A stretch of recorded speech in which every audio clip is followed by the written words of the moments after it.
Goeiemôre, môre almal. Baie welkom by vanoggend. Ek weet waaroor is julle opgewonde, nê? Daar is julle sien hoe lyk die potte daar in daai kombuis, nê? Maar nie een van julle uitmis nie. Ons gaan vandag lekker saam sop en brood en lekker saam kuier. Ons gaan sommer net lekker kuier en mekaar weer lekker leer ken. Maar weet julle wat? Voordat ons daar gaan en ons lyfies kos gee, gaan ons eers ons sielskos kry by ons Here Jesus. Hy gaan vir ons vandag ietsie baie spesiaal gee wat hy ons siele gaan voed, sodat ons reg is vir hierdie week wat kom. Dat ons kan sterk staan in die koninkryk van die Here. Kom ons staan op en dan sing ons saam en ons loof die Here se naam.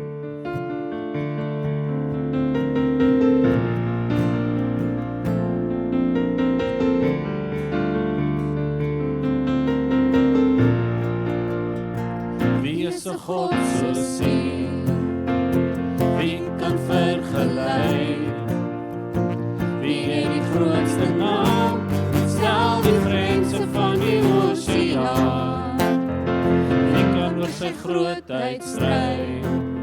Wie ken elke ster se naam? Wie kan die son beveel om te skyn en die maanlig laat verdwyn? Onvergelykbare God, hoe groot is U, my God?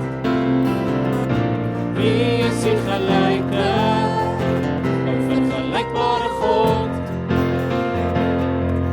Hoe groot is U, my God? Onvergelykbare God.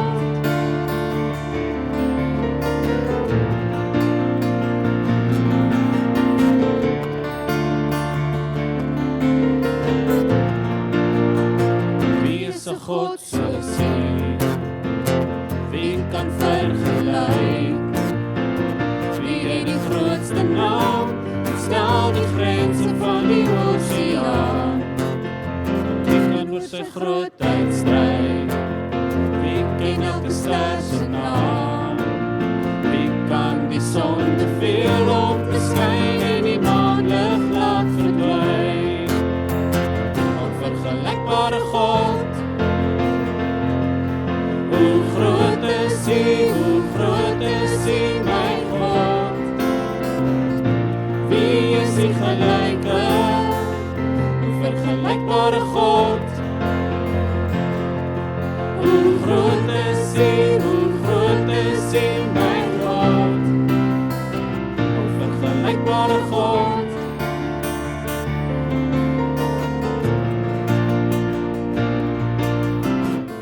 Toch sit ons hier op die beskuldigingsbank,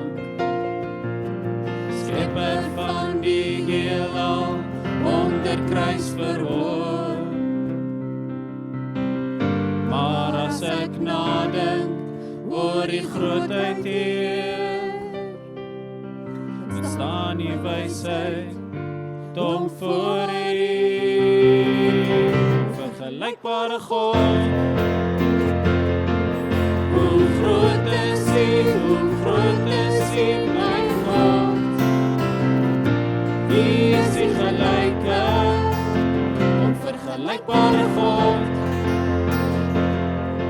Hoe groot is U, my God? Onvergelykbare God.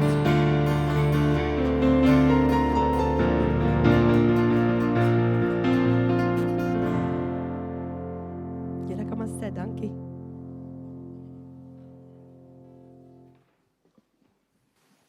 Dit is vir my lekker om 'n erediens so te begin hê. So om die Here so 'n bietjie te loof en te prys en so warm gevoel. Ek kan net in my geestesoog dink hoe kyk hy af en na bo en hoe opgewonde is hy dat weet sy mense bymekaar kom en sy familie bymekaar kom en hom so saam loof en prys. Dit is 'n wonderlike voorreg.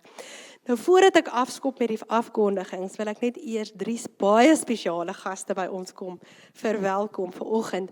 Dominee Niels Botha van Hamilton. Hy gaan vir ons vandag die boodskap bring en dan het ons vir Gerry Brits van Howick en dan het ons ook vir Marcel Versveld van vangery. Ekskuus Marcel, dit was nou omtrent 'n tongknoper. Ekskuus. Maar hulle het almal vandag gekom om net 'n bietjie by ons te kom kuier. Jy weet, ons is 'n baie jong gemeente en hulle wil seker maak dat dit gaan goed met ons en dit is ook lekker om julle hier by ons te hê en ek hoop dat julle die liefde van Jesus hier gaan ervaar.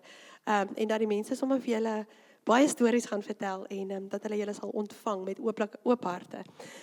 So asseblief as julle lekker bietjie met hulle wil gesels daar nie, as ons sop eet, voel welkom. Hulle is baie lief vir ons en ons is ook baie lief vir hulle. Ons is baie welkom. Dankie. Dan net gou 'n paar afkondigingkies. Eerstens is ons Youth Night. Nou dit is hierdie Vrydag wat kom, het ons 'n Youth Night, maar nou moet julle baie mooi luister.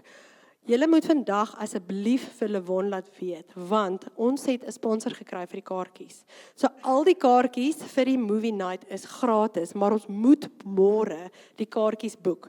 So wat ek gaan doen is, ek gaan op ons ACK groepie, gaan ek hierdie post, en dan moet jy al jou maatjies bymekaar kry, en dan moet julle vanaand teen 8:00 asseblief net vir Lewon 'n boodskapie stuur. Ek kom en ek bring 3 maatjies saam. Okay, sodat ons môre die kaartjies kan koop. So al wat jy hoef saam te bring Vrydag is 'n geldjie vir jou popcorn en jou koeldrank. Okay. So dit is wat ons gaan, ek wil hê julle moet asseblief vanaand luister, vanaand vir ons laat weet teen 8:00 dat ons die kaartjies môre kan koop. Dan die volgende afkondigings, ons over 60s het weer 'n lekker saamkuier. Nou laas het ons daai plek vol gesit en ons het geklets en ons het gekuier en ons het koek geëet en ons het met mekaar gesels en soos wat ek laas gesê het, dit sê over 60s, maar onthou ons wil verhoudings bou oor grense. Ons wil nie net hê over 60s moet kom nie. Ons wil hê die jonger mense moet ook kom want ons kan so baie by mekaar leer en dit is so lekker om te hoor en te weet wie is jy en waar kom jy vandaan en wat is die stories en wat het jy in jou lewe gedoen. Dis lekker om oor daai grense te kuier. So asseblief in jou dagboek pensel 22 Augustus. Dan gaan ons lekker kuier saam met die over 60s. Ons gaan oor verhoudingsgrense en ouderdomsgrense kuier. So pensel dit in jou dagboek. En dan, opgewonde het ons nou gister gehoor, save the date. Baie belangrik. Kindertjies, daar's 'n ACK Youth Camp hierdie jaar. Dit is 2 Oktober tot 4 Oktober. So laas jaar het ons die Youth Camp gehad. Ons het lekker pret gehad. Nou hierdie jaar bied Howick dit vir ons aan. En asseblief, sit in jou dagboek, omsirkel dit, jy gaan Youth Camp toe. En ons gaan seker maak dat ons 'n paar fondsinsamelings reël sodat ons kan help betaal vir die kindertjies wat gaan, maar kry solank jou maatjies bymekaar, save the date, 2 tot 4 Oktober. En dan is dit tyd vir ons offergawes.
Sê goeiemôre julle almal. Kan julle my hoor? Sê nou kan julle my hoor. Goeiemôre julle. Ek wil net sê hier's 'n klomp nuwe mense hier vanoggend, so ons het baie lekker sop na die diens. So julle is welkom, al is julle nie, julle is baie sop. So julle is baie welkom om saam met ons dit te geniet, daar by daai deur in. En dan ook vir die nuwe mense, die badkamers is ook daarin. So in die kinderkamerkrisis, hierso in, julle weet. Kom ons maak ons oë toe. Almagtige Vader, Here, ons wil vanoggend by U voete kom sit, almagtige God. By die koning van alle konings. In U teenwoordigheid wil ons wees vanoggend, Here Jesus. Here, en ons wil vir U dankie sê vir elke fonds wat inkom, Here Jesus. Here, help ons om dit te gebruik vir U groot koninkryk, Here Jesus, om U koninkryk uit te brei, dat die wêreld van U naam te wete kan kom. Asseblief, almagtige Vader. Here, ek bid ook vir Dominee Niels vanoggend, Here Jesus. Ek vra dat U hom kragtig sal gebruik, dat U sy lippe sal aanraak en dat U kragtig deur hom sal praat, Here Jesus. Laat ons nie sy woorde sal hoor nie, Here Jesus, maar laat ons die hart van die Vader sal hoor vanoggend, Here Jesus. Ons bid dit in U groot en almagtige naam. Amen. Ek het vir ons 'n baie mooi vers wat ek vir ons wil lees. Dit is Psalm 27.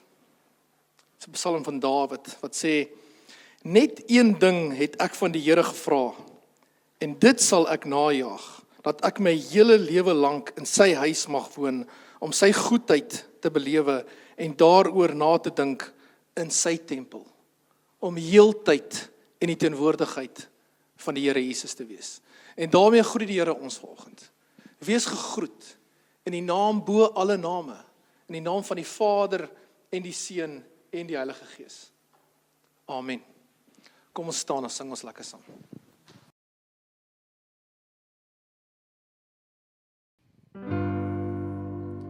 As ek die hemel aanskou, die werke van die hande, maan en sterre aanskou, dan voel ek so gering, Heer. Wat is die mens dan dat die aan hom dink? Wat is die mens dan dat die na hom omsien? U laat ons hier so die werke van die hande, dis aan ons onderwerp. Die see, die lig, die lande. Wat is die mens dan dat die aan hom dink? Wat is die mens dan dat die na hom omsien?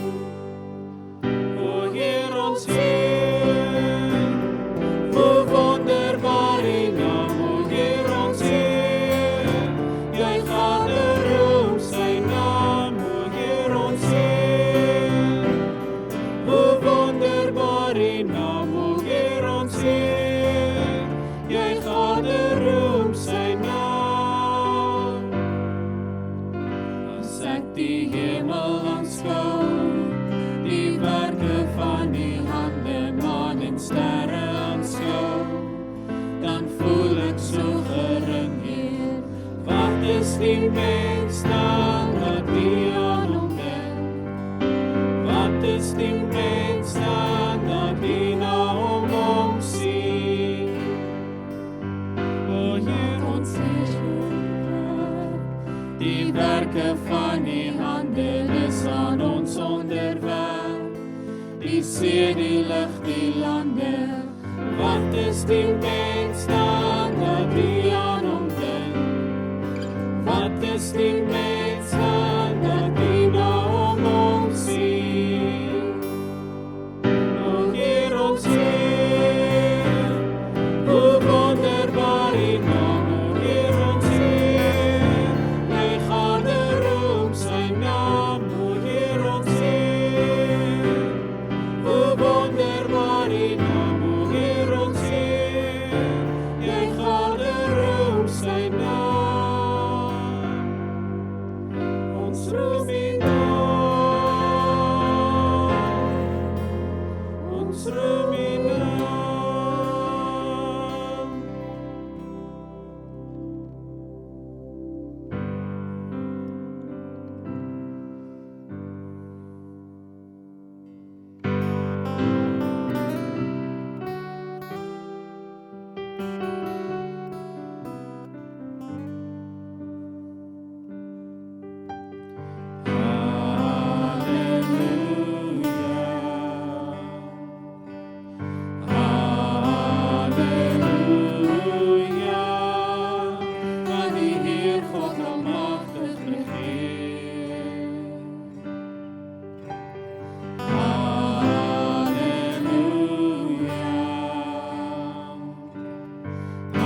Here I am waiting.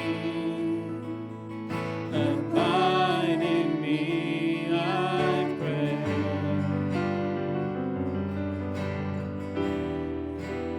Here I am longing for you.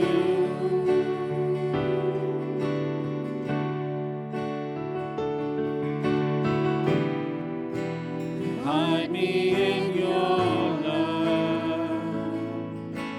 Bring me to my knees.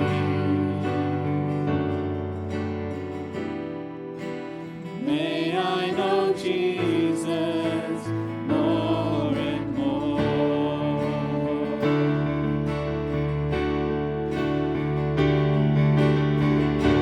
Come live in me all my life. Take over. Come breathe in me. I will rise on eagle's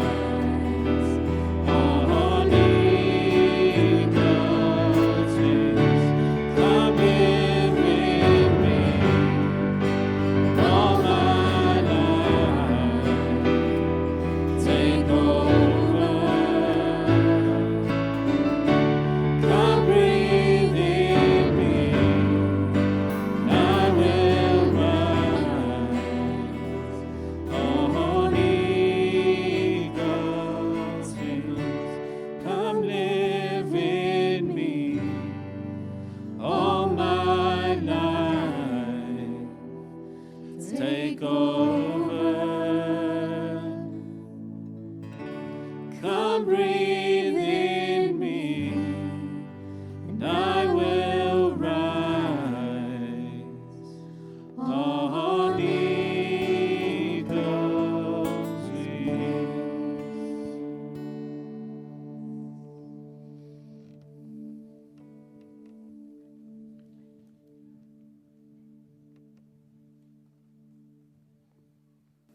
Vader, wat 'n wonderlike voorreg is dit om te kan sing, om U naam groot te maak, Here, om U te prys. Heilig, heilig, heilig is die Here God.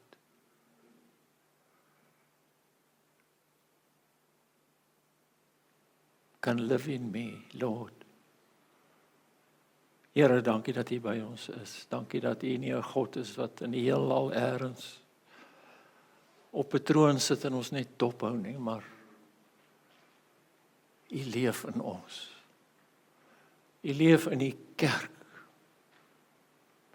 Dankie daarvoor, Here. Kom besoek ons vandag op 'n besondere manier. U is hier.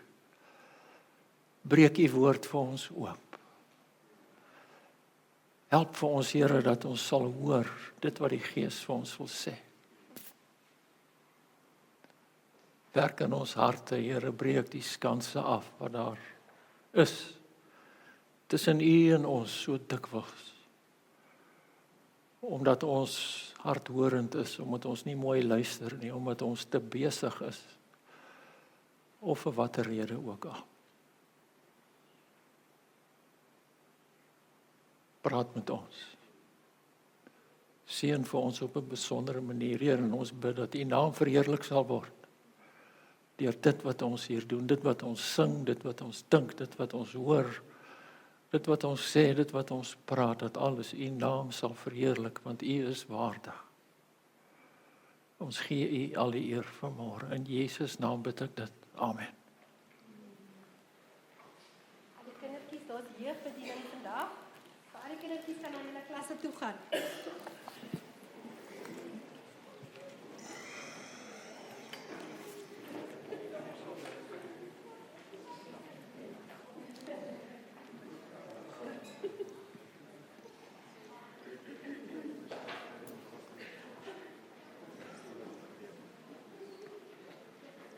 Dankie.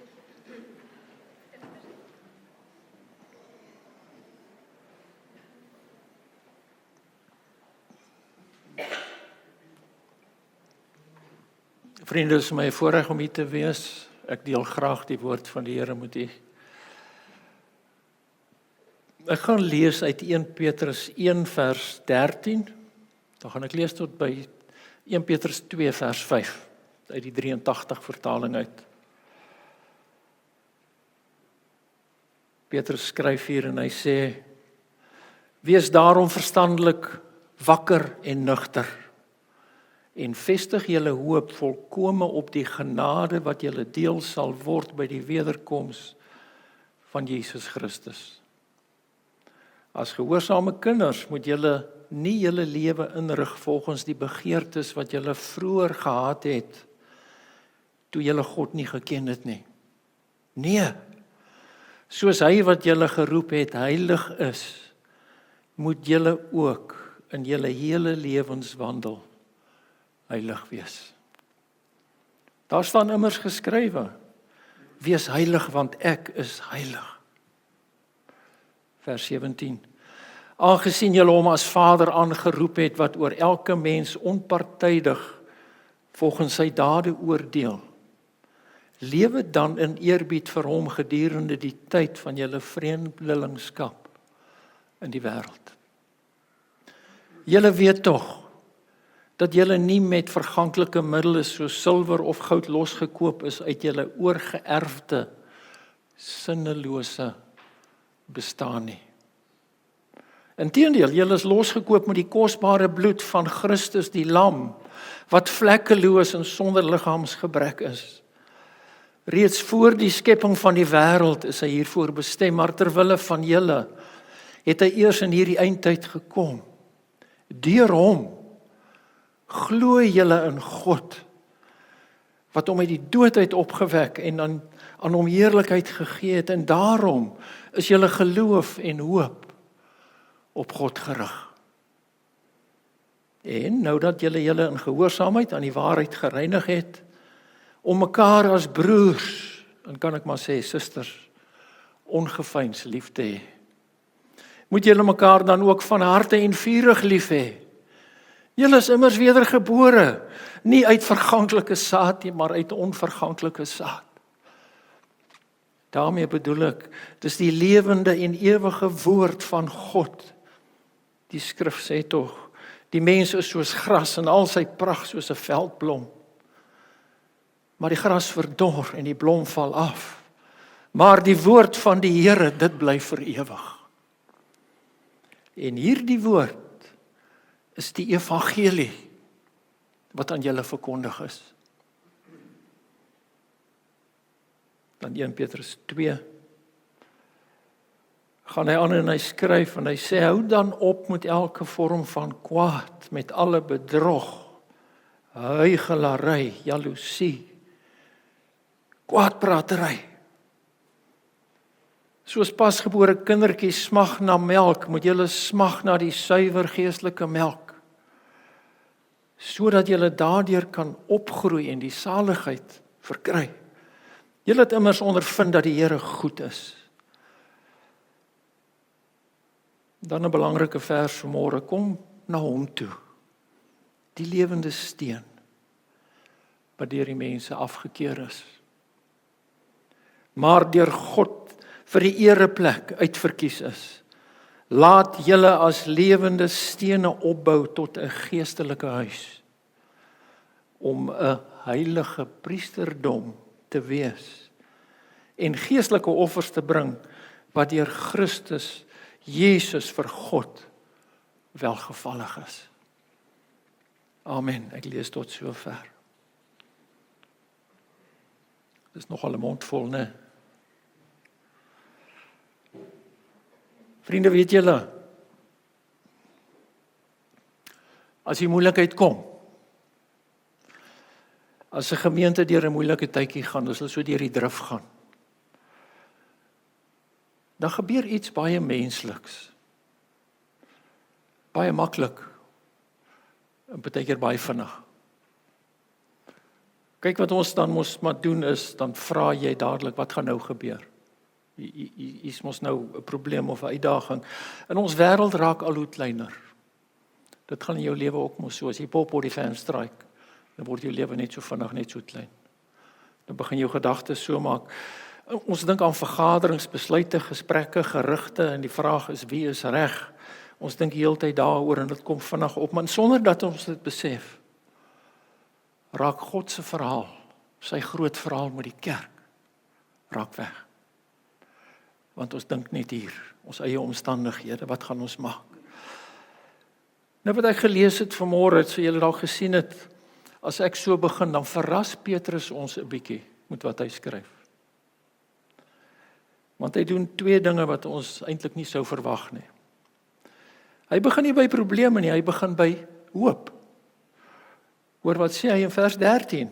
Vestig julle hoop volkome op die genade wat julle deel sal word by die wederkoms van Christus. In hierdie hoop, as die Bybel praat oor hoop, dan is dit nie, ek hoop dit reën nie môre nie. Dis nie daai ding nie, of ek hoop my tienerseun gaan nou nie weer moeilikheid maak met die skool nie. By the way, hy gaan. Maar die hoop in die Bybel is nie dit nie. As die Bybel skryf van hoop, dan is dit 'n vaste sekerheid. Dis 'n besliste ding. Jy sê ek weet dit, ek glo dit is so. Dis nie wensdenkery nie, dis nie net optimisme nie. Die tweede ding is, Petrus kom, en hy sê vir ons, hou op om net af te kyk wat is die volgende treetjie wat jy nou moet vat. Ek weet jy doen dit as jy ouer word, ek begin dit meer en meer doen, maar hy sê moenie dit doen nie. Petrus kom, sit sy hand so onder jou kin, hy tel jou gesig op en hy sê, hey, kyk op, daar's 'n horison. Kyk verby hierdie goed. God is besig met iets groters. Hy's besig om 'n werk te doen. Sien dit raak, jy's deel van daai werk. Hy wil hê ons moet verder kyk as vandag of hierdie week se moeilikheid of probleme. Weet jy, hy skryf aan gemeentes wat moeilikheid gehad het. Meer as wat ACK nog ooit gehad het. Hy skryf vir gemeentes wat in die moeilikheid is. Hulle is vervolg, hulle het groot onsekerheid gehad, hulle was vreemdelinge in 'n vreemde land. Nou weet jy, ek het nie gevoel ek hoort in die land tot ek my paspoort gekry het. Ek praat van my Kiwi paspoort. Anders voel jy hoort nie heeltemal hier nie. Daai mense het nie eers paspoorte gehad nie, hulle het net daar gebly, hulle was niks, hulle was niemand, uitgestoot, en hy skryf vir hulle. En hy begin nie met hulle probleme nie. Hy skryf nie dit nie. Hy begin by God se werk. En daarom vra hy eintlik in hierdie teksgedeelte, vra hy, waarmee is God besig? Eintlik sê hy vir ons vanoggend, kyk, waarmee is God besig? Dis amazing. As ons net kan sien, God is besig in die wêreld. Hy is vir eeue al besig in die wêreld, as jy nie agtergekom het nie. Ons fokus dikwels op ons eie spannings en ons uitdagings, maar Petrus skuif ons fokus vandag na God se groter verlossingsplan. Weet jy, die kerk waarin ek groot geword het en die teologie wat ek gekry het, het baie keer hierdie groter plan nie regtig mooi verduidelik nie. En ek wil vandag net 'n bietjie lig daarop werp. Ja, weet jy, God verander mense. Hy herstel verhoudings, ek is so bly daaroor. As ek kyk die werk wat hy in my lewe gedoen het, in my kinders se lewens, my vrou, en familie, en ander mense wat jy bedien het, dan sien jy God werk van binne af in mense. Dit is fantasties. Jy kan nie iemand anders verander nie. Hou op probeer asseblief. Los jou man, hy gaan nie verander nie. Nee, ek sê nie los hom nie, ek sê hou op om te probeer verander. Dieselfde geld vir jou, meneer. Moenie met jou vrou nek om haar te verander nie, bid vir haar. As God in haar werk, as die Gees in haar werk, dan begin hulle verander. Hoor wat sê ek vir jou, jy mors jou energie, ek het vir baie lank probeer. Ek was nie baie suksesvol nie. Maar sy doel eindig nie daar nie. God verander mense, maar hy doen dit vir 'n rede. Ons is nie gered net as individue nie. Ons word ingebou in iets wat groter is as onsself. Ons moenie dit vergeet nie. Nou, hoe doen God hierdie groot bouwerk? Weet jy, hy begin by mense. Hy begin by individue, maar dis die begin. Dis nie die einde nie. Hy begin nie by kerkstrukture nie, hy begin nie by kerkprogramme nie. Hy begin nie by jeugkampe nie. Hy begin nie by vergaderings nie. Hy begin om mense deur die evangelie te verander. Die evangelie verander mense. Niks anders nie. Dit is die gees van God wat in jou woon, wat jou kan verander. Hou op lees hierdie selfhelpboekies. Ek het baie gelees, ek het hulle later in die asblik gegooi waar hulle hoort. Hulle help 'n bietjie, maar dis baie min. Dat kan ek vir jou sê.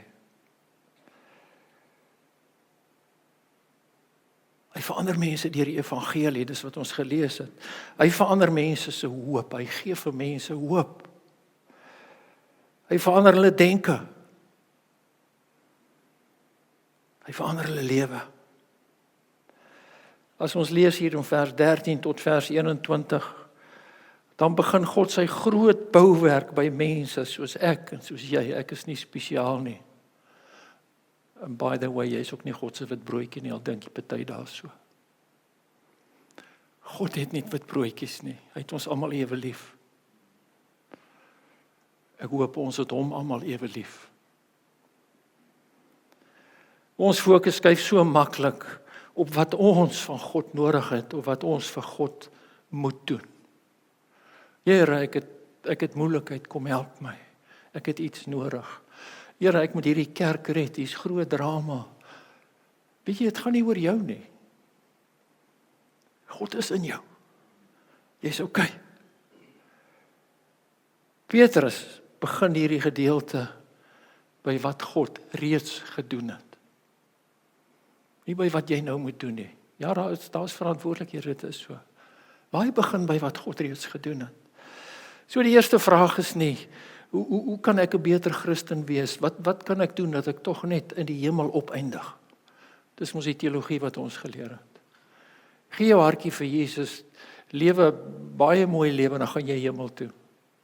Klaar. Nee, dis die begin. Ek het ook so gelewe, ek weet dit. Petrus sê, wat het God reeds in Christus gedoen? Weet jy, die evangelie verander twee dinge. Ek het die eerste een al gesê, dit verander ons in terme van, dit gee vir ons hoop. Hy sê, vestig julle hoop volkome op die genade. Weet jy, voordat die evangelie jou gedrag verander, gee hy al vir jou die hoop. Hy verander jou toekoms. Dit wat jy hoop, is waar jou toekoms mos is. Hy gee vir jou 'n ander toekoms. Ons hoef nie uit 'n platform van onsekerheid te leef nie. Ons kan leef vanuit die vaste sekerheid. Daardie hoop, vaste sekerheid. God gaan sy beloftes vervul.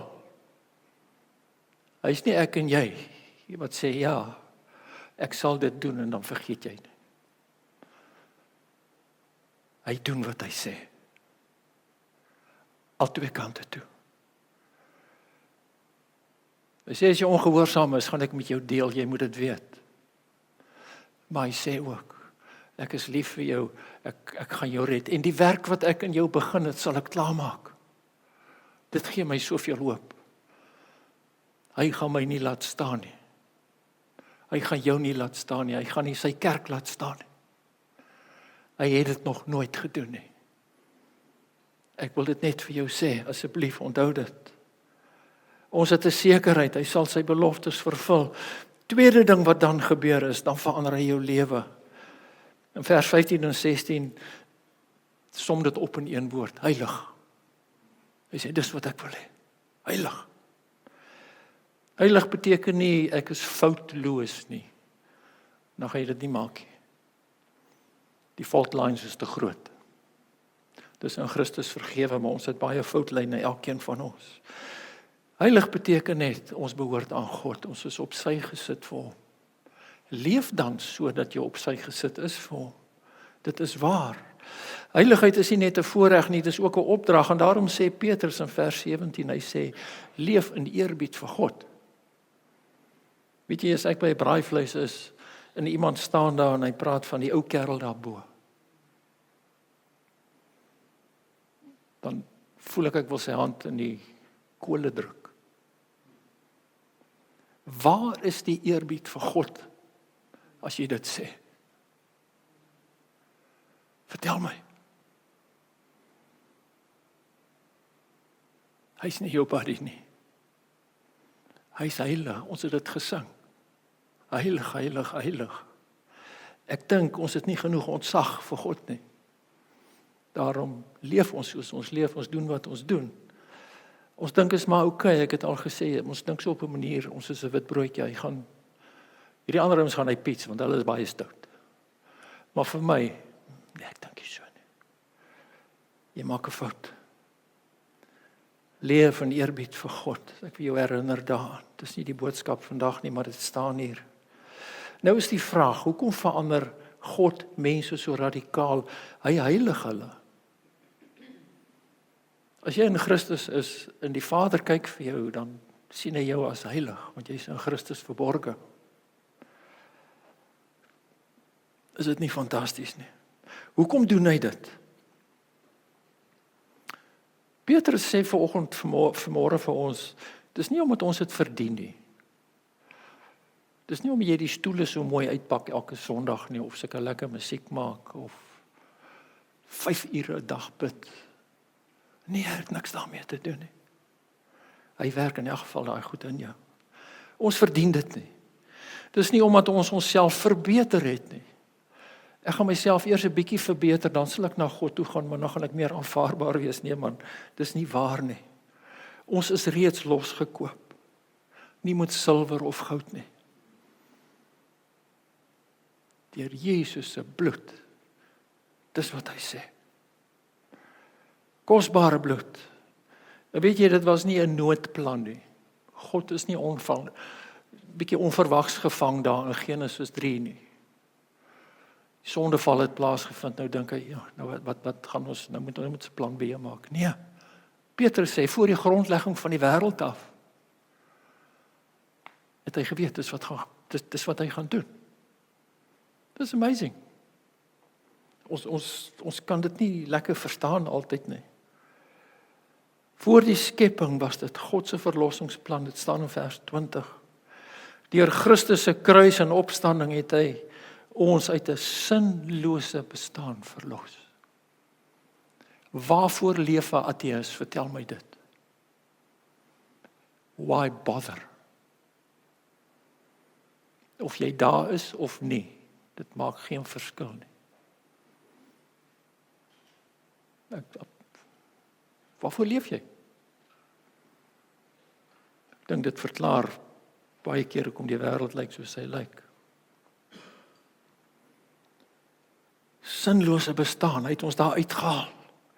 As jy voel jou bestaan is sinneloos. Dis nie waar nie, as jy die Here dien, is dit nie waar nie. Ons is bywoners in hierdie lewe. Hy het 'n groter plan, hy het 'n langtermynplan vir jou, hy wil tyd met jou spandeer in die ewigheid. Hy's besig om jou reg te maak, hy's besig om jou voor te berei. En hy gebruik die kerk as deel daarvan om dit te doen. Ek gaan nou daarby uitkom.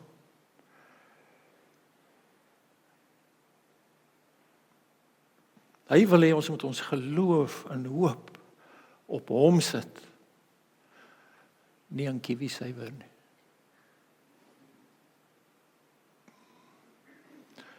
Nie aan wie gaan na my omsien as ek oud is nie. Miskien my seun, miskien my dogter. Hoop in God. Dis jou toekoms. Ek wil jou net daaraan herinner. Hy sê daarom is julle geloof en hoop op God gerig. Kan julle sien die argument wat Petrus besig is om te maak? Hy sê nie leef anders sodat God julle kan aanvaar nie. Nee, hy sê God het julle in Christus klaar losgekoop. Hy het jou aanvaar. Daarom moet jy nou anders leef.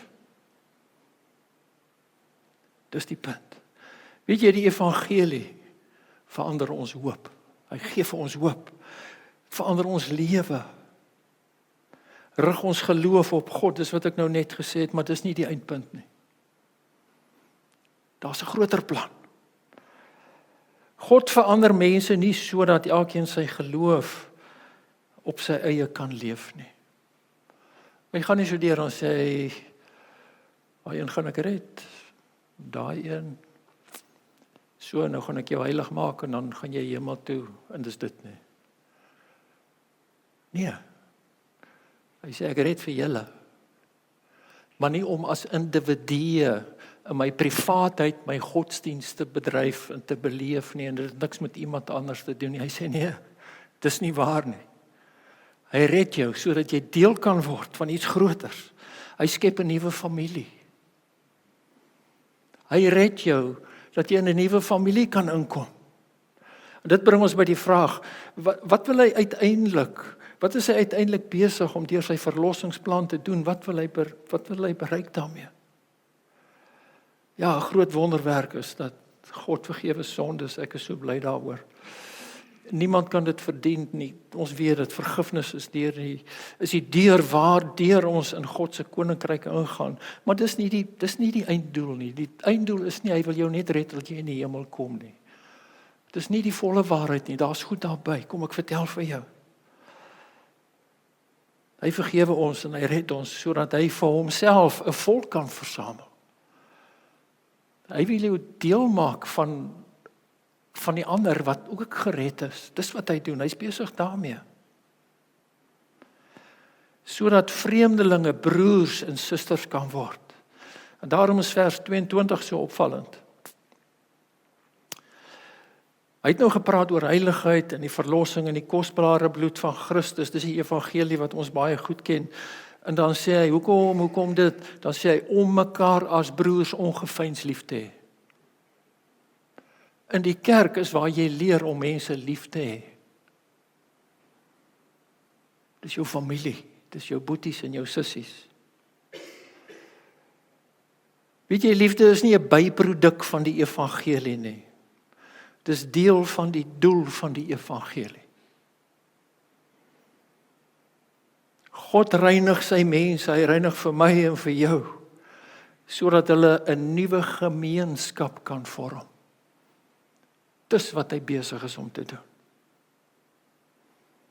Kan julle sien hoe skuif Petrus die fokus en hoe wil ek dit 'n bietjie skuif? Hy het gepraat oor verhouding met God, nou praat hy oor verhouding met mekaar. Die evangelie bring mense nie net nader aan God nie, dit bring hulle ook nader aan mekaar. Soos wat jy nader groei aan God, sodat jy soos wat jy meer en meer volwasse word geestelik, groei jy nader aan die ander wat dieselfde ding beleef. Julle groei mos saam na God toe. Dan raak julle lief vir mekaar, julle aanvaar mekaar. Dis nie altyd maklik nie. Maar in die kerk behoort dit 'n veilige omgewing te wees om dit te oefen en te leer. En hy praat nie sommer net van enige liefde nie, hy praat van ongeveinsde, vurige liefde wat God self in sy kinders skep. Dit gebeur, julle weet dit. Petrus sê dood eenvoudig, julle is immers weergebore. Moet dan nie lewe asof jy nog nie wedergebore is, ervaar dit nie. Hy sê los daai goed. En hier's die geheim. Ons word nie een familie omdat ons dieselfde taal praat nie. Ons word nie familie omdat ons van dieselfde kultuur is nie. Dis nie waar nie. Ons word nie familie omdat ons dieselfde belangstellings het nie. Ons word nie familie omdat ons almal velskoene dra nie. Of kakie, of groen en goud of wat nie. Nee, dit gaan oor iets anders. Ons word een familie omdat ons dieselfde geboorte ontvang het. Jy word wedergebore in 'n nuwe familie in. That's the point. Nou moet jy leef in daai nuwe familie. Ons het dieselfde pappa, ons het dieselfde vader, ons het dieselfde verlosser, ons het dieselfde nuwe lewe. Hierdie lewe kom deur dieselfde woord, is dieselfde evangelie, en daai goed bind ons saam. Dit maak ons familie. En daarom sê Petrus, dit is die lewende en ewige woord van God. Hy haal Jesaja aan. Ek weet nie of jy agtergekom het nie, hy sê die mense is soos gras. Ons lewens is kort, ons planne kom en gaan. Dinge verander, as jy dit nog nie agtergekom het nie. En dit verander al vinniger, hoe ouer jy word, hoe vinniger verander dit vir jou. Vra my, ek weet. En die lewe is kort, vriende, ek wil net vir julle dit herinner daaraan. Ek het agtergekom hoe kort die lewe is, toe ek my vrou verloor het, 14 maande gelede. Dis net so. Dit was nie deel van ons plan nie. Ons het ander planne gehad vir die lewe, vir hierdie fase van my lewe. Nou moet ek my lewe herontwerp. Ek is die Here so dankbaar dat ek weet, sy roeping op my lewe het nie verander nie. My status in terme van getroud wees of nie getroud wees nie, en so aan het verander. Maar my verhouding met hom is mos dieselfde. Dit het mos nie verander nie, hy het my mos geroep. Ek doen steeds waarvoor hy my geroep het. Ek doen dit dalk op 'n ander manier. Dis oukei. Ons planne kom en gaan, weet jy, gemeentes verander. Ek is van die begin af van die ACK, gemeentes verander.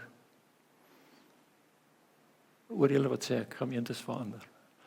Hulle verander die hele tyd. Dis oukei. As ek nie meer daar is nie, dan gaan die kerk aan.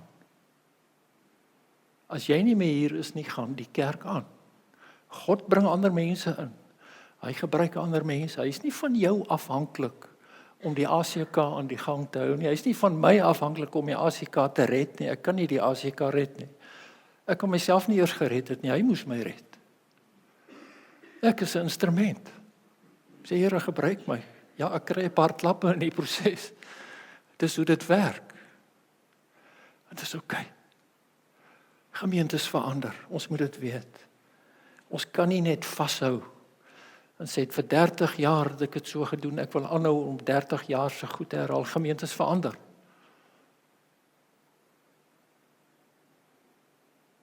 Maar die woord van die Here bly vir ewig. Ons staan op die woord. Ons staan nie op ander mense wat ons vertrou om net aan te gaan nie. Ons vertrou op die woord, op die lewende woord. En daarom rus die familie van wat God bou nie op mense nie, dit rus op sy ewige woord. Asseblief mense, onthou dit. En Petrus sluit dan hierdie gedeelte af met 'n merkwaardige sin, as hy sê vers 25, die tweede gedeelte, en hy sê hierdie woord is die evangelie wat aan julle verkondig is. Dis nie die Ou Testament nie. Dis die evangelie. Hulle het uitgesien dat Christus gaan kom. En jammer om te sê, maar die meeste het hom nie herken nie, want hulle het iets anders verwag. Ons is in die Nuwe Testament. Daai werk is gedoen. Die evangelie, ons ken die evangelie, ons verstaan dit. Die evangelie staan vir ewig. Dit is deel van God se plan. Ons bou daarop. Verstaan mooi asseblief, die evangelie wat jy gehoor het. Dis die evangelie wat vir jou die wedergeboorte laat kry het. Jy het mos jou hoop in God gesit. Het jy nie? Jy het gesê, Here, I can't do this alone. My lewe is sinneloos, is nutteloos. Ek het U nodig. Red my asseblief. Ek is 'n sondige mens, vergewe my. Ek stel my onder U. U is God, ek is die skepsel. Ek is nie God en dan moet God doen wat ek vir hom sê nie. Nee, dit is omgekeerd. As jy gesê het, Here, ek stel my ondergeskik aan U, dan maak jy 'n verbond met hom. Hy sê, jy is my kind, ek gaan jou versorg. Jy sê, U is my God, Here, ek dien U. Ek volg U, ek doen wat U woord sê. Dis die verhouding wat jy met hom het. Is dit nie amazing nie? Dis jou hoop vir die toekoms, niks anders nie. Daardie evangelie het jou wedergeboorte gebring. En dis dieselfde evangelie wat jou as broers en susters wil saamsit. Dis dieselfde ding. Dis een en dieselfde ding. Hy het jou nie geroep en gered. En nou sing jy, ek en my klein hoekie en jy en jou, en onthou julle daai ding. Laat ons skyn vir Jesus met 'n helder glans. Onthou julle daai liedjie. En dan sing jy, ek en my klein hoekie en jy en jou. Ons is gered, nou sit ons elkeen in ons hoekie, en dan gaan ons hemel toe. Ek is so bly ek gaan. Maar ek het besef, ek is deel van 'n groter plan. Daar's iets baie groter as ek aan die gang. Ek is deel van die kerk. Ja, ek gee leiding in die kerk deur God se genade. Jy kan dit ook doen. Ons almal skakel in, ons is broers en susters, ons is lief vir mekaar, al verskil ons oor goed. Dis oukei. Ons moet net nie oor ons hoop verskil nie. Dan is ons nie op dieselfde golflengte nie. Weet jy, hy roep ons nie net as los individue om langs mekaar te bestaan nie. Petrus verduidelik vir ons, God is besig om hierdie familie saam te bou. En dan kom ons by die laaste gedeelte. En wat noem hy dit? Hy gebruik 'n vergelyking. Hy sê, julle is 'n geestelike huis wat gebou word. God vat hierdie familie en hy maak 'n geestelike huis rondom Christus. Ek weet nie of julle agtergekom het nie, hy praat familietaal. Hy sê julle dieselfde pappa, julle dieselfde vader. Nou wat mag gebeur in geestelike huise en in huise en in families is daar's geboortes. Jy's wedergeboorte. Dis familietaal. Daar's gehoorsame kinders, dis wat hy dit noem hier. Nou wil ek net sê, party is nie sulke gehoorsame kinders nie, maar hulle is deel van die familie. Ons werk nog 'n bietjie aan hulle. Hy praat van broers. Dis familietaal. Dis nie toevallig nie. God red nie maar net individue nie, hy vorm 'n familie, maar selfs dit is nog nie die eindpunt nie, want 'n familie het ook 'n tuiste, is 'n geestelike huis waarvan ons nou praat. Hy sê, Petrus sê, God is besig om hierdie familie tot sy geestelike huis op te bou. As jy mooi na die werkwoorde kyk, sal jy sien hoe sy argument ontwikkel. Hy praat van weerstand, dit leef so, hê mekaar lief, smag na die melk, kom, laat julle opbou. Dis eintlik waaroor ek wil praat nou. Petrus neem ons stap vir stap na Christus toe. Hy sê, kom na hom toe. Laat julle opbou. En nou eers kom hy by die ding waaroor ons lief is om te preek. Jy moet tog net tot bekering kom en nou moet jy ophou met elke vorm van kwaad en dit en dit. Hy kom nou eers daarby. Hy het vir hulle net mooi vertel van God se groot verlossingsplanne. Nou sê hy, okay, julle moet julle gedrag verander. Dan sê hy, hou op met elke vorm van wat? Hy noem 5 dinge. En hy noem hulle vir 'n baie spesifieke rede. Hy praat van, hou op met kwaad, hou op met bedrog, hou op met huigelary, jaloesie en kwaadpratery. Hoekom gebruik hy daai 5? Hy kan ons ander goed ook gesê het. Weet jy hoekom gebruik hy daai 5? Dis die dinge wat families opbreek. Dis die ding wat huise opbreek. Dis die goed wat spanning in 'n gemeente sit. Hierdie goed. Bedrog, huigelary, jaloesie, kwaadpratery, kwaad. Dit sit spanning op 'n gemeente en dit trek om en dit trek om en dit trek om en dit trek om. En as jy dit nie, daai spanning nie verlig nie, dan skeer die gemeente. Dis wat gebeur oor hierdie goed. Dis nie net 'n lys van sondes nie. Hy praat van die dinge wat geloofsgemeenskappe uitmekaar uittrek. En dan sê hy, luister, kom ek gee vir julle raad, soos 'n pasgebore babietjie smag na melk. Waarna moet jy smag? Na die woord van God. Want dit is wat verander. Dit laat jou groei. Dit maak jou groot en sterk. Weet jy, dieselfde woord wat ons wederbaar het, is ook die woord waardeur God ons laat groei. En daarom wil ek julle aanmoedig, bly by die woord. Moenie kyk na die moeilikheid nie. Preek die woord. Bring die woord. Bring die volle waarheid van God. Moenie net op een ding fokus nie. Leer mense dat hulle ingebou word as lewende stene. Hulle moet lewende stene word wat deel is van die gemeente. Dit gaan nie net oor jouself en ek en my en myself nie. Dit gaan oor 'n baie groter ding. Jy's deel daarvan. Leer mense dit. Help hulle om dit te verstaan, wys vir ander hoe dit werk. Hy het nie gesê, hy sê, leef van die woord. Hy sê nie, kom kerk toe nie. Hy sê nie, ag, kom ons kom na mekaar toe, kom ons wees nou nice met mekaar. Dis nie wat hy sê nie. Hy sê, nee. Kom na hom toe, die lewende steen. Gaan na die woord toe, en as jy by die woord is jy by hom. Hoor wat sê ek vir jou. Ek is die weg, die waarheid en die lewe. Het Jesus gesê, gaan na die woord toe, jy gaan vir God daar kry, jy gaan vir Jesus daar kry. Jy gaan jou genesing daar kry. En dis die geheim van ware gemeente wees.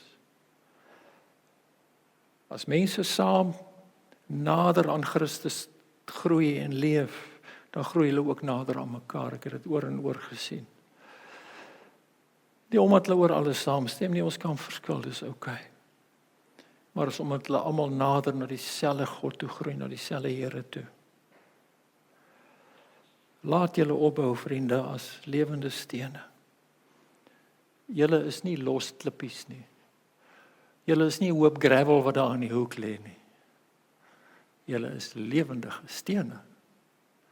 Hy vat jou en sit jou daar, vat 'n ander een, sit hom daar. Elkeen het 'n plekjie in daai gebou. En dis lewendig. En so groei hierdie ding. Dis fantasties. Hy sê nie bou vir God 'n huis nie, hy sê laat julle opbou.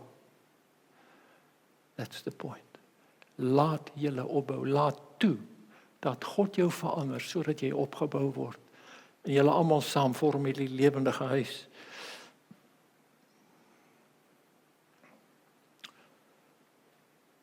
‘n Gemeente is nie bouers nie. 'n Gemeente word gebou. God doen dit deur die woord, deur die evangelie. God is die boumeester en Christus is die hoeksteen, om twee simbolieke hier te gebruik, om twee metafore. Die Gees gee lewe en die woord vorm.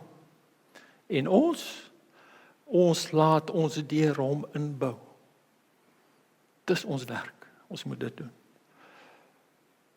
Ek sluit af, Petrus het begin moet sê, vestig julle hoop.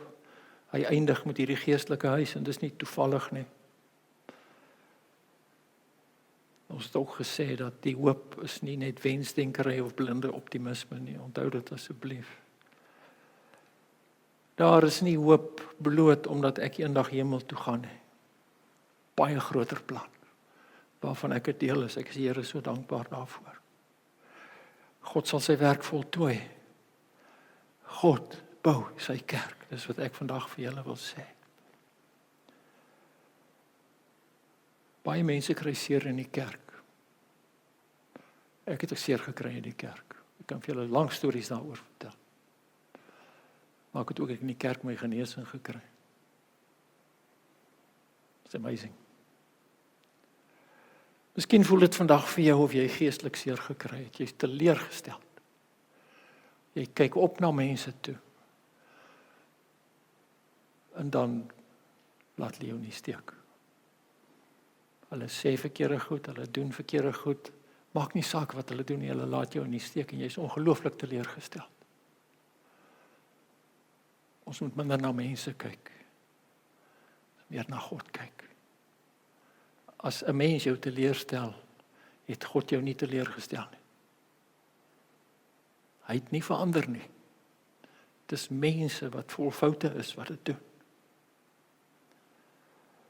Miskien voel dit vir jou of die kerk broos geword het en breekbaar geword het en dit gaan nie werk nie. Ek het mos gesê die Afrikaanse kerk gaan nie werk nie. Hulle kan nie saamwerk die klomp nie. Die enigste plek waar die Afrikaners nog saam gestaan het was op die boot Sint Helena toe hulle verban is. En hulle moes net gestaan het want daar was nie sitplek nie. Come on. Regtig. My ou vriend Mustafa Farouk, hy's 'n moslim. Nou praat ons oor die goeie. Ek sê vir Mustafa, hoe gaan daar by julle kerk, jong? Hy sê, hey, sir, I don't know. Hy sê vir my, hierdie klomp moslems kan nie saamwerk nie. Ek sê, vertel my meer, laat ek hoor. Sê nee man, die een kom van Pakistan af, en die een kom van Hindustan af, en wat ook al, en elkeen dink, hy weet beter, en daar's lyne en goeters in hierdie ding, amper soos ons kerke, die susterskerke en die goed. Hy sê, dan kom hulle hier, dan wil elkeen sy stempel afdruk, en elkeen wil maak soos hy wil maak. As hulle nie hulle sin kry nie, dan kom hulle nie meer kerk toe nie. Ek sê, kerk is 'n uitdaging, is dit nie? Selfs vir hulle. Dit klink soos ons mense doen wat mense doen. Ons moet weet, dis wat gebeur. Ons moet meer vergewensgesind wees. Ons moet na God kyk. Miskien wonder jy of God nog besig is met die kerk. Sê nee, het nou hierdie goed plaasgevind, so God het nou sy hand teruggetrek en nou gaan ons suffer. Dink jy dit verras hom? Hierdie boumeester het nog nooit sy bouwerk laat staan nie. Hy bou vir eeue daaraan, ons is 'n spikkeltjie op daai lyn.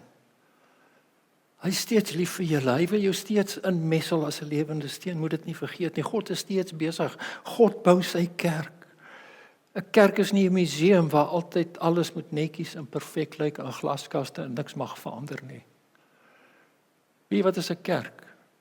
Is 'n bouterrein. Want God is besig om te bou daar. Daar is stof. En hulle meng dagga en hulle dra glas rond en goed, nie een trap in 'n spyker en die een word kwaad en dis deur mekaar en dis chaos en jy moet jou safety boots aan hê en al daai goed. Dis 'n lewendige ding. Dis gevaarlik. Dis hoe 'n kerk is. Die goed gebeur. Dis oukei. Maar weet jy wat? Daar's 'n boumeester. Van hierdie bouperseel van ons waarmee ons besig is, daar's 'n boumeester. Hy weet wat hy doen. Hy is in charge. Hy is die voorman. Hy weet presies wat hy doen. Hy laat hom nie afsit deur hierdie goed wat gebeur nie. Hy gaan aan. Ek wil net vir julle sê, gaan aan. God gaan aan. Gaan saam met hom vorentoe. Bestuur die goed, ja, handel die goed af, vergewe, gaan aan, verkondig die woord, bly by die Here. Staan op die rots. Sit jou hoop waar dit hoort. Moenie vaskyk in môre en nou het ons 'n meeting en dit gaan moeilik wees. Gaan daarin, be a man, be a woman, doen dit ordentlik. God is in beheer. Vertrou hom daarvoor. Die belangrikste vraag is nie, weet jy, wie gaan die argument wen of wie die sterkste punt of wat ook al nie. Ek wil vandag vir jou sê, die vraag vir jou is, hoe gaan ek myself met vreugde laat inbou in die kerk waarmee God reeds besig is? Wat gaan ek doen, dat ek 'n lewende steen is, wat ingaan in die muur, of waar hy jou ook al wil sit, sodat hy kan sy werk kan voortgaan? As jy dit doen, as jy in die wil van God, hoor wat sê ek vir jou, hy wil dit doen, werk saam asseblief. Ek wil net vir jou sê,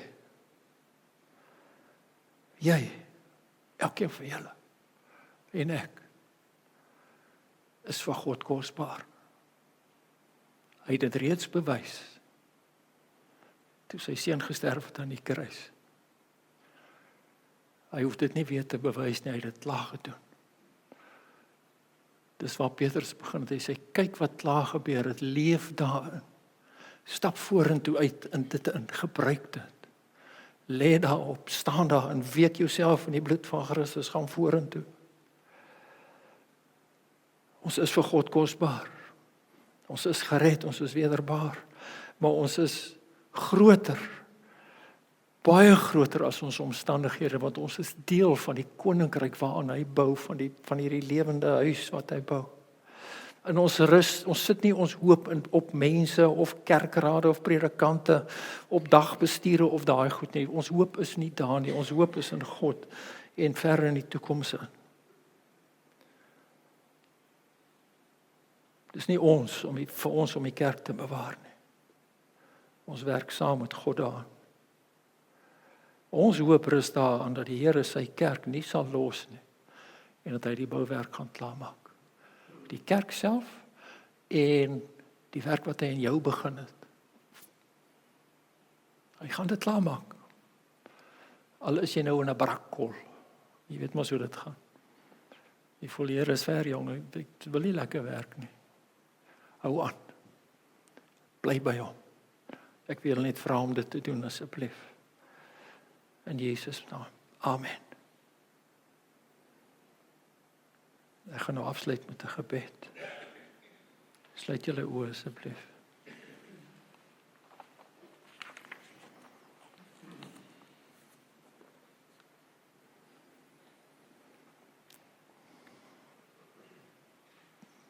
Here, dankie dat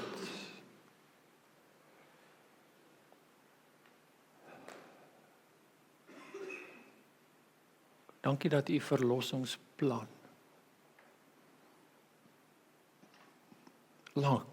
lank voor die bestaan van die aarde of dit wat vir ons bekend is, voor dit begin het. Dankie dat u verlossingsplan is van ewigheid tot ewigheid. Dankie dat ons deel is daarvan. As individue wie u gered het, maar Here het vir ons gered om vir ons in te bou in 'n nuwe familie in. Help vir ons asseblief dat ons so sal leef, so sal oorgee aan u en u wil en onderdanig sal wees aan wat u in die woord sê. Dat ons lewende stene sal wees wat ingebou word in die groter plan, die groter verlossingsplan wat u het vir die mensdom. Dis 'n fantastiese voorreg. En help vir ons, Here, soos dinge verander om te navigeer daardeur. Ons het 'n kompas. Ons het die woord. So die Heilige Gees, ons het ander mense rondom ons. U stel vir ons in staat om dit te doen. Ek vra ook dat u vir ons sal gewillig sal maak deur u genade. Om aan hierdie groter verlossingsplan van u voete te gee, dat het kan land. Hier waar ons werk, in Hibiscus Coast en in die ander gemeentes. Ons eer u naam, dankie dat u vir ons uitgesoek het vir dit. Dat u vir ons gebruik, Here, ten spyte van ons gebreke en tekortkominge. Maar dankie ook dat u die werk wat u begin het in ons en in hierdie gemeente en die ander gemeentes en die kerk, u gaan dit klaarmaak. Dit is ons hoop. Dit is ons vaste wete, dit is ons sekerheid. Ek bid dit in Jesus naam. Amen.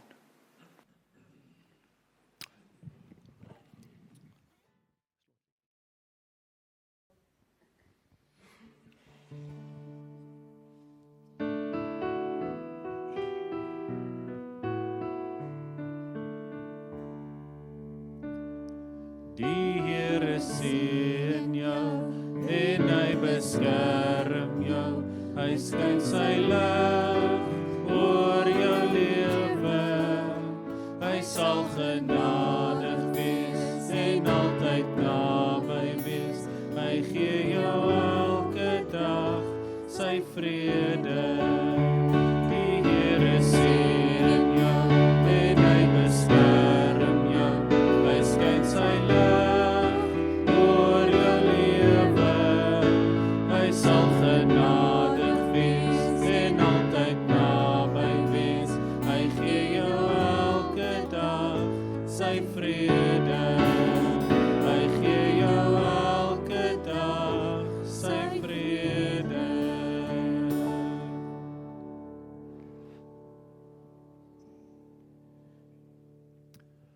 ontvang die seën van die Here en gaan in sy vrede. Die Here sal julle seën en hy sal julle beskerm. Die Here sal tot julle redding verskyn en hy sal julle genadig wees. Die Here sal julle gebede verhoor en hy sal aan julle sy vrede gee. Amen.